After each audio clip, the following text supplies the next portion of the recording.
Scène est imprégnée d'une atmosphère dense et cinématographique. Voici la traduction de votre texte en français, en veillant à conserver la cadence spécifique et le poids des répétitions de l'original. San Francisco, 1969. Chinatown. Ce quartier spécifique tel qu'il en existe dans certaines villes, un lieu défini par ceux qui l'habitent plutôt que par la ville qui l'entoure. Un endroit dont les frontières ne figurent sur aucune carte officielle, mais sont comprises par tous ceux qui vivent à l'intérieur et tous ceux qui vivent à l'extérieur.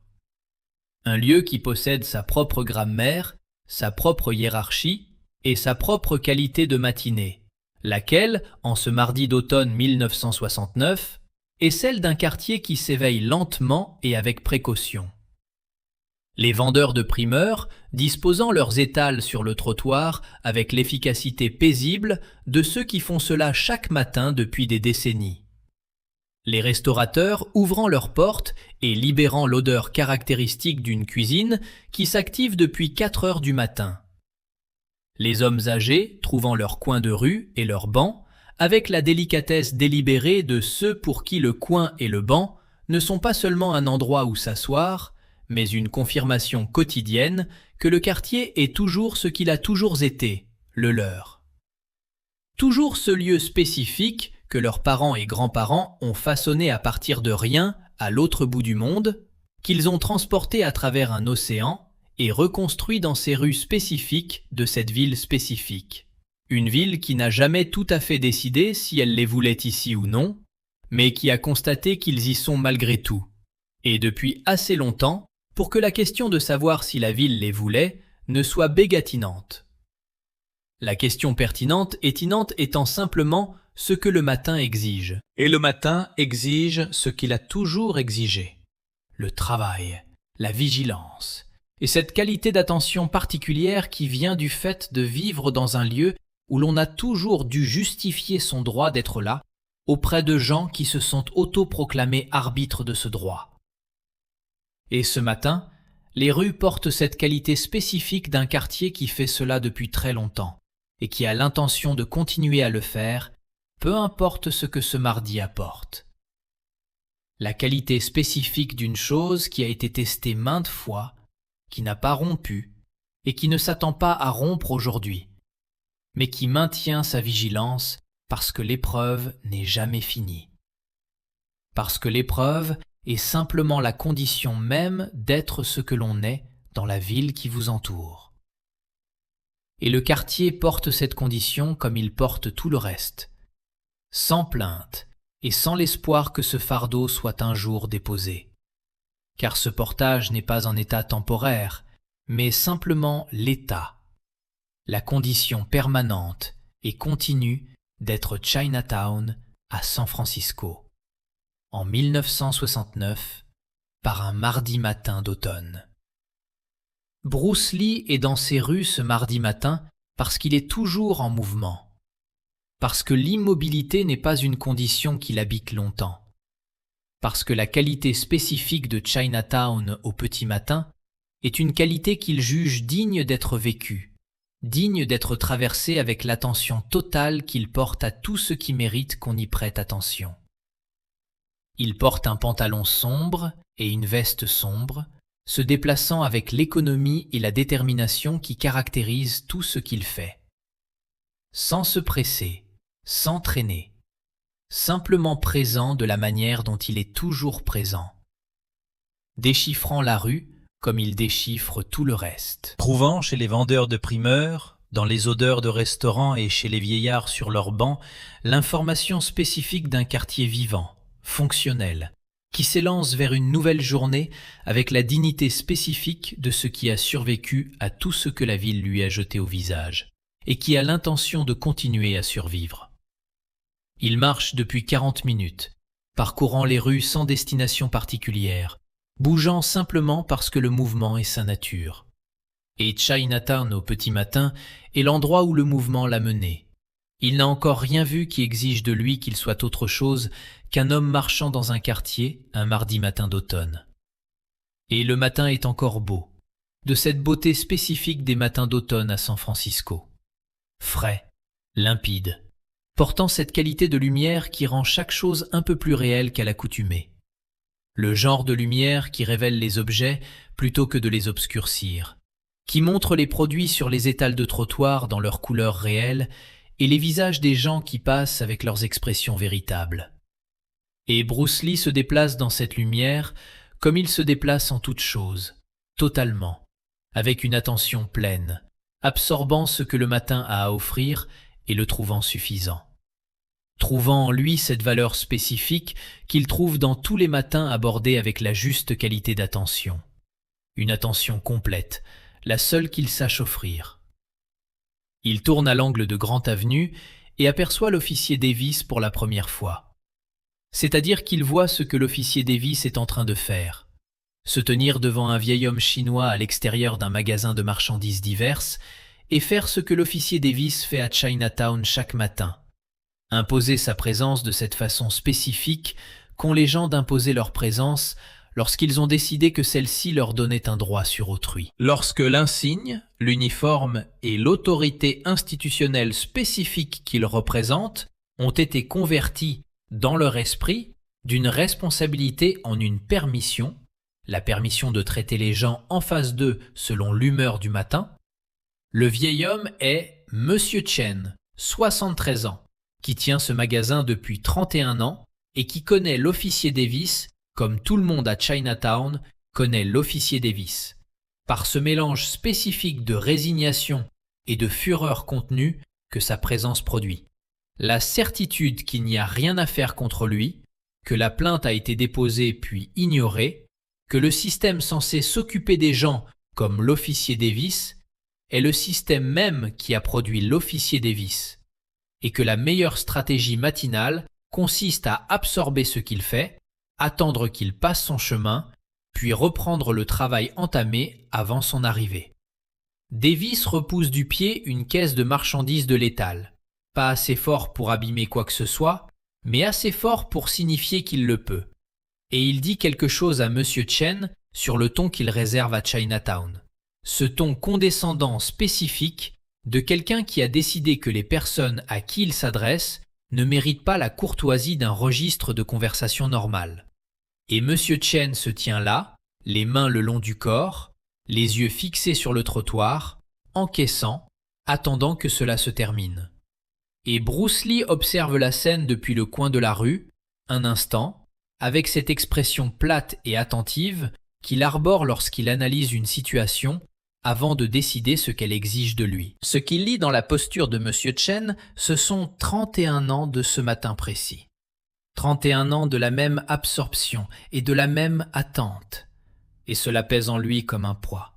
Comme quelque chose qui s'accumule depuis très longtemps dans un immense récipient et qui n'a pas encore trouvé d'issue. Ce qu'il décide, c'est que ce que la situation exige de lui pour l'instant n'est rien.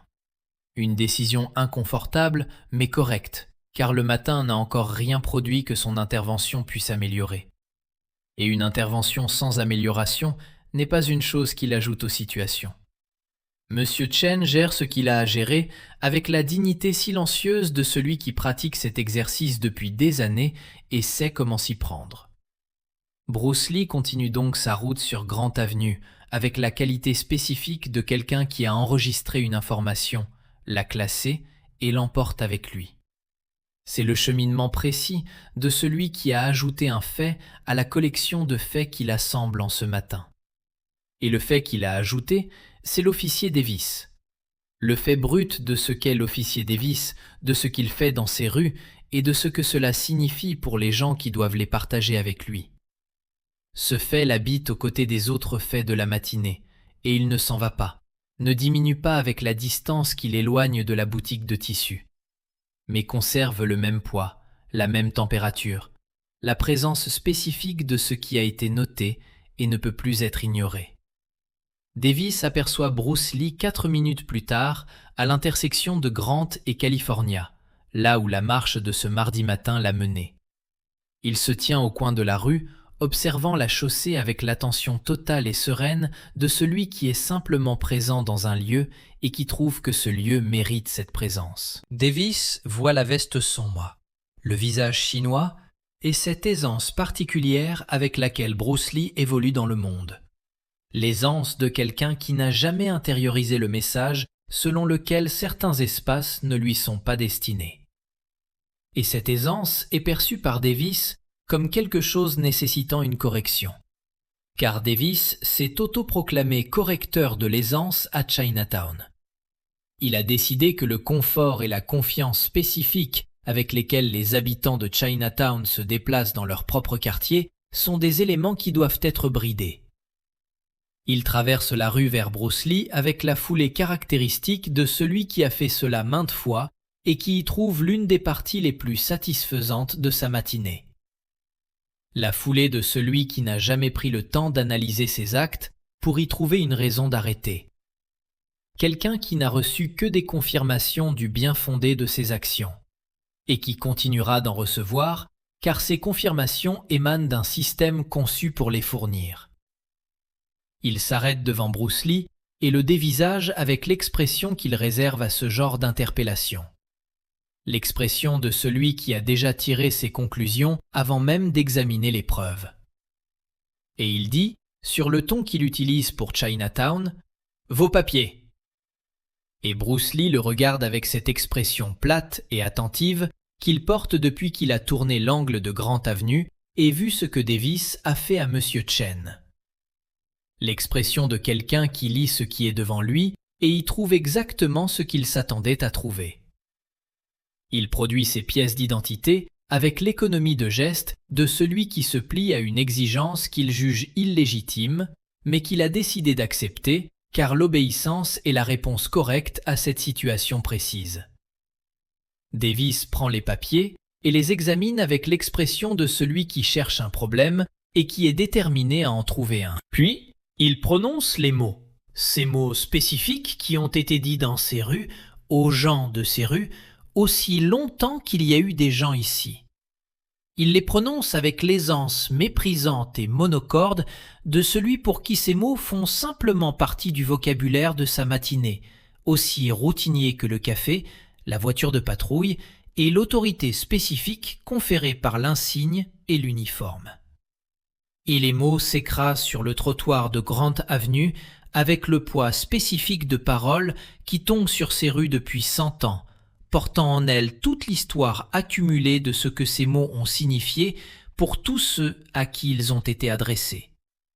Bruce Lee les reçoit avec une expression qui change d'une manière que la plupart des gens ici ont appris à ne pas laisser paraître lorsque l'officier Davis prononce ces mots.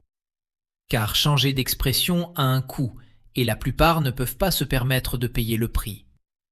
Mais Bruce Lee n'est pas comme la plupart des gens et son expression change. Ce qu'elle devient n'est pas de la colère, pas encore, mais cette qualité de contrôle spécifique qui précède la colère chez quelqu'un qui a appris à la gérer comme il a appris à tout gérer. Totalement, avec une conscience pleine de ce qu'elle est, de ce qu'elle coûte et de ce qu'elle coûtera si elle n'est pas maîtrisée. Davis voit ce changement et se méprend totalement. Il voit de la soumission là où il y a du calcul. Il voit de l'obéissance là où il y a une décision. Il voit la fin de la rencontre là où, en fait, la rencontre ne fait que commencer. Davis voit l'expression changer et interprète ce changement comme il interprète tout ce qui ne se conforme pas à ses attentes, comme une provocation, la provocation spécifique de celui qui ne connaît pas sa place. Alors il fait ce qu'il fait lorsqu'il rencontre cette provocation spécifique. Il établit la hiérarchie de la manière la plus directe possible. Sa main droite s'élève et entre en contact avec le visage de Bruce Lee dans le claquement sec d'une paume rencontrant une joue. Pas un coup frappé de toutes ses forces, mais pas rien non plus. La violence dédaigneuse de celui qui veut communiquer quelque chose plutôt que briser quelque chose, qui veut asseoir son autorité plutôt que blesser. Et le bruit de l'impact se propage sur le trottoir de Grant Avenue de cette façon spécifique dont les sons se propagent lorsqu'ils sont le bruit de quelque chose qui ne devrait pas arriver, mais qui arrive quand même. Les deux enfants qui regardaient depuis le seuil du restaurant d'en face enregistrent ce son avec des expressions trop vieilles pour leur visage, Des expressions d'enfants qui ont déjà vu cela, qui savent ce que cela signifie, et savent ce qui suit toujours. Rien. Ce rien spécifique qui suit systématiquement les agissements de l'officier Davis dans ces rues. Derrière les fenêtres surplombant la rue, les visages du quartier apparaissent. Les visages spécifiques de gens qui ont entendu un bruit qu'ils reconnaissent et qui sont venus confirmer ce qu'ils savent déjà. Et ce qu'ils savent déjà, c'est que cette confirmation ne leur coûtera rien ce matin. Car ce matin est identique à tous les autres. Rien ne changera et tout continuera. La meilleure réponse à une telle confirmation est de retourner à ce que l'on faisait avant de l'avoir reçu. Mais ce matin, il y a quelque chose de différent dans le rien qui suit. Car la personne que l'officier Davis vient de frapper se tient dans une immobilité différente de l'immobilité de tous les autres que Davis a frappés dans ces rues. Une immobilité qui n'est pas celle de quelqu'un qui encaisse en attendant que cela passe, mais l'immobilité de quelqu'un qui prend une décision. Et cette décision est visible dans la qualité spécifique de l'immobilité elle-même, dans la manière dont le corps de Bruce Lee est organisé, dans la position de ses mains, et dans la façon dont ses yeux sombres scrutent Davis avec l'attention analytique totale de celui qui a lu chaque information disponible et consulte désormais cette part de lui-même qui sait quoi en faire. Davis voit cette immobilité et la méprend, comme il a tout mépris ce matin-là, l'interprétant comme de la soumission, la réponse attendue à l'action attendue. Il fait un pas de plus avec l'expression de celui qui va dire quelque chose pour consolider ce qu'il croit avoir établi. Et l'énergie spécifique entre eux sur le trottoir de Grant Avenue change d'une manière que les gens aux fenêtres peuvent ressentir, même à distance. Elle change de la façon précise dont l'énergie d'un espace change lorsqu'une chose irréversible est sur le point de se produire. Certains visages aux fenêtres se reculent légèrement, instinctivement. Le retrait de ceux qui ont appris que lorsque l'énergie change ainsi, la meilleure place n'est pas la plus proche. La main droite de Bruce Lee s'élance vers Davis avec la force engagée de celui qui a pris sa décision et l'exécute. Davis le voit venir et fait ce qu'il a été entraîné à faire quand on l'approche. Il porte la main à l'arme à sa hanche. L'arme sort avec la vitesse machinale de celui qui l'a déjà dégainée et pour qui le geste est automatique. Elle est braquée sur la poitrine de Bruce Lee avant même que la main de ce dernier n'ait achevé son arc de cercle. Et Bruce Lee s'arrête. Il s'arrête avec la qualité spécifique de quelqu'un qui stoppe non parce qu'il ne peut pas continuer, mais parce qu'il a évalué la situation et conclut que poursuivre dans cette direction, à cet instant précis, produit un résultat inacceptable. Et ce résultat inacceptable n'est pas ce que l'arme lui ferait à lui, mais ce qu'elle ferait aux deux enfants qui regardent depuis le seuil d'en face, figés par la vision d'une chose que leur expérience ne leur permet pas encore de catégoriser. Bruce Lee les regarde, et la décision est prise dans la fraction de seconde où se prennent les décisions de ce genre. Ses mains passent derrière son dos. Il les place derrière son dos avec la volonté délibérée de celui qui choisit de faire une chose qui lui coûte, un coup visible dans chaque fibre de son être, dans son expression de marbre, son souffle contrôlé, et ses yeux sombres, qui fixent Davis par-dessus le canon de l'arme, avec la qualité spécifique de celui qui accomplit l'acte le plus difficile qui lui soit offert ce matin. Ce qui n'est pas la chose la plus difficile qui lui soit offerte en général, car la chose la plus difficile en général est ce que ses mains pourraient accomplir si elles n'étaient pas derrière son dos. Mais c'est la chose la plus difficile ce matin, dans cette configuration précise, les enfants, l'arme, le trottoir et la lumière matinale. Et Davis, dont le cœur bat encore au rythme que provoque le fait de dégainer, interprète ses mains dans le dos comme la confirmation qu'il a gagné, que la situation s'est résolue comme ces situations se résolvent toujours. Il saisit sa radio de sa main libre et prononce des mots qui ne sont pas vrais. La radio grésille, les mots s'envolent, et Bruce Lee reste debout, les mains derrière le dos, fixant les deux enfants de l'autre côté de la rue sans dire un mot. Et les enfants lui rendent son regard. Sur leur visage se lit le début d'une compréhension qu'ils mettront des années à formuler pleinement, mais qui arrive maintenant, de la façon dont arrivent les compréhensions les plus importantes, avant que vous ne soyez prêt, et plus vite que vous ne pouvez vous y préparer. Le second officier arrive 6 minutes plus tard. C'est rapide, ce qui signifie que l'appel portait une certaine urgence. Il tourne à l'angle de Grant Avenue et voit la scène qui l'attend. L'officier Davis, arme toujours au poing, dominant Bruce Lee qui a les mains derrière le dos. Le second officier s'appelle l'officier Williams. Il est sur ce secteur depuis 3 ans. Il connaît Chinatown, il connaît l'officier Davis et il sait ce que l'officier Davis fait dans ces rues. Lorsqu'il tourne le coin et voit cette silhouette les mains derrière le dos, il ne voit pas immédiatement ce que Davis veut qu'il voie, à savoir un suspect. Car quelque chose dans cette silhouette s'imprime chez Williams avant même que la catégorie de suspect ne soit formée. Quelque chose dans la qualité spécifique de l'immobilité, dans l'organisation du corps et dans ses yeux sombres qui le regardent avec cette expression plate et attentive de celui qui le déchiffre comme il déchiffre tout le reste. Williams s'arrête et observe. La reconnaissance n'arrive pas d'un coup, mais par morceaux, comme elle arrive parfois lorsqu'on rencontre quelqu'un dans un contexte qui la rend difficile. Et quand les pièces s'assemblent, Williams sent un basculement dans sa compréhension de ce qu'il voit, de ce que cela signifie et de ce qui va être exigé de lui dans les minutes à venir. Ce basculement est inconfortable. Il n'y était pas préparé en recevant l'appel et en roulant vers Grant Avenue ce mardi matin. Williams regarde Davis avec une expression qui dit tout ce que ses mots ne disent pas encore. Puis il prononce, calmement, mais avec le poids spécifique de paroles qui doivent porter sans être surprises. « Est-ce que tu sais qui c'est ?» Et la question tombe dans le matin de Grant Avenue avec la qualité spécifique d'une question qui contient déjà sa réponse. Une question dont la simple formulation est, en soi, une sorte de réponse. Davis regarde Williams avec l'expression de celui dont la certitude vient de se heurter à quelque chose qu'il n'avait pas prévu. Williams prononce alors le nom, à voix basse, dans l'air de ce mardi matin.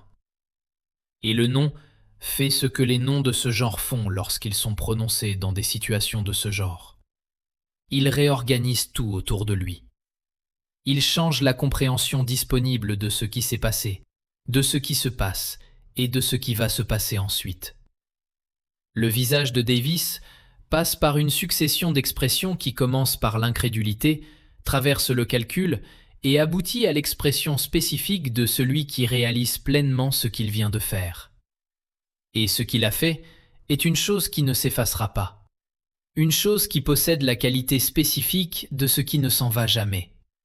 Davis le sait, et cette connaissance est visible dans chaque partie de son être, son visage, sa posture, et la manière spécifique dont il tient cette arme qu'il n'a pas encore rengainée. Il rengaine l'arme. Le geste de rengainer est l'acte le plus délibéré que Davis ait accompli de toute la matinée. Plus délibéré que l'interpellation, plus délibéré que les mots, plus délibéré que cette main qui s'est levée.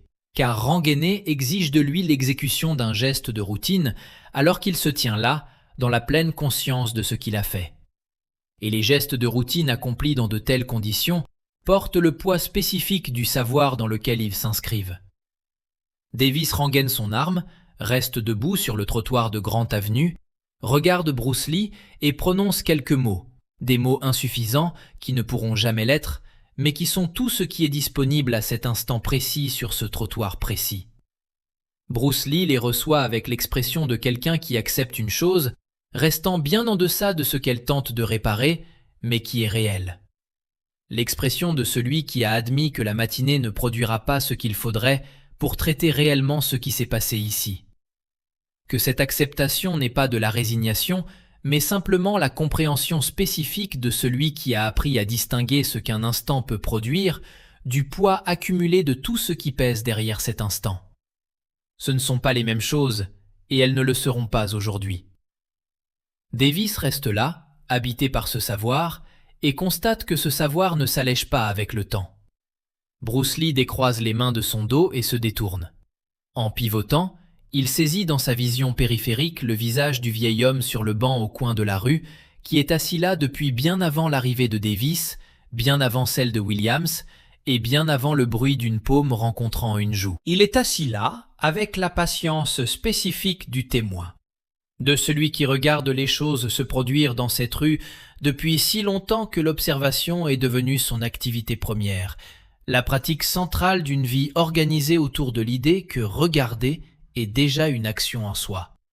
Que porter témoignage n'est pas rien, même quand cela ne produit rien de visible. Et le visage du vieil homme porte cette expression que Bruce Lee portait en lui-même depuis qu'il avait tourné l'angle de Grant Avenue. L'expression de quelqu'un qui a absorbé quelque chose de trop vaste pour être résolu par les événements d'une seule matinée. Bruce Lee croise ce regard pendant une fraction de seconde et y trouve le compte-rendu le plus complet de ce qu'a été cette matinée, la version la plus honnête de l'histoire qui soit disponible. Puis il se détourne et descend Grant Avenue dans la direction d'où il venait, se déplaçant avec la même économie et la même détermination qu'à son arrivée. Derrière lui, Chinatown reprend ce qu'il faisait avant tout cela. Parce que c'est ce que Chinatown fait. Parce que la continuité est la forme de résistance spécifique qui lui a toujours été accessible, la forme qui s'est avérée la plus durable à travers les années, les matins et les officiers comme Davis. Les enfants sur le seuil regardent Bruce Lee s'éloigner. Ils porteront ce mardi en eux pour le reste de leur vie.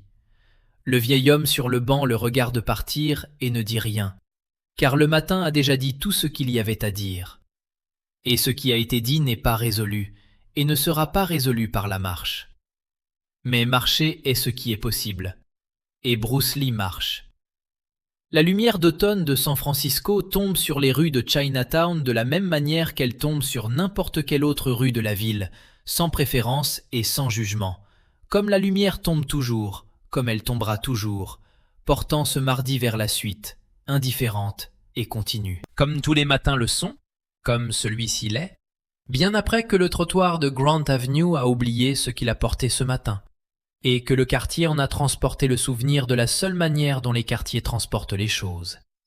Dans les corps, les silences et les expressions des gens qui étaient là et qui n'oublieront pas, qui ne peuvent pas oublier, qui n'ont pas été bâtis pour oublier ce genre de matinée, mais pour s'en souvenir et pour continuer, comme ils continuent maintenant, comme ils continueront toujours.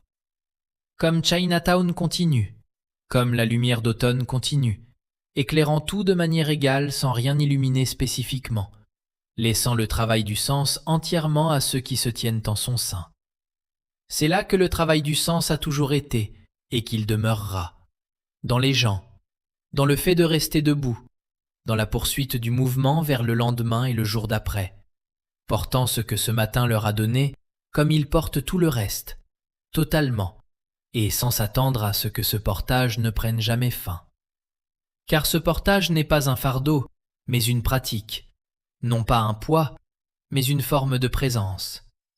La forme de présence spécifique accessible à ceux qui se tiennent dans une lumière particulière depuis très longtemps et qui ont appris à y rester sans être diminués par elle. C'est ce que Chinatown a toujours su, ce que le vieil homme sur le banc a toujours su, et ce que les enfants sur le seuil commencent à comprendre en ce mardi matin d'automne 1969. En regardant un homme en veste sombre descendre Grant Avenue sans se retourner.